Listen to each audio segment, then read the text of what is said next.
నేనైతే క్రోచెట్లో చాలా సింపుల్గా మ్యాజిక్ రింగ్ ఎలా వేస్తానో ఇప్పుడు చూపిస్తాను రండి.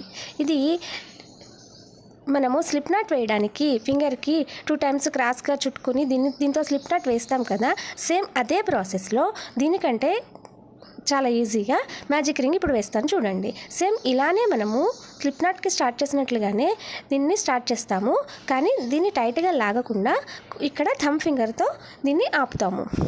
ఆపి దీనిలో హుక్ పెట్టి ఈ సర్కిల్కి ఈ థంబ్ ఫింగర్ ఇలానే ఉంచి ఒక చైన్ వేస్తాము. ఒక చైన్ వేసిన తర్వాత డబుల్ క్రోచెట్ కావాలంటే 2 చైన్స్, సింగిల్ క్రోచెట్ కావాలంటే ఓన్లీ 1 చైన్తో ఈ సర్కిల్ లోపల నుండి మనము సింగిల్ క్రోచెట్స్ ఇలా వేస్తాము. సో ఇలా 10 or 12 మనం కావాల్సినన్ని సింగిల్ క్రోచెట్ వేసిన తర్వాత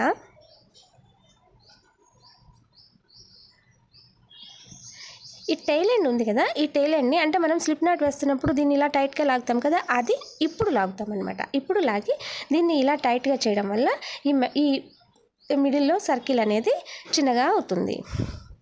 సో ఇప్పుడు మనము ఇలా స్లిప్ స్టిచ్ వేసాము అంటే ఈ యొక్క సర్కిల్ అనేది చిన్నగా ఈజీగా మనకి మ్యాజిక్ రింగ్ అనేది రెడీ అయిపోతుంది.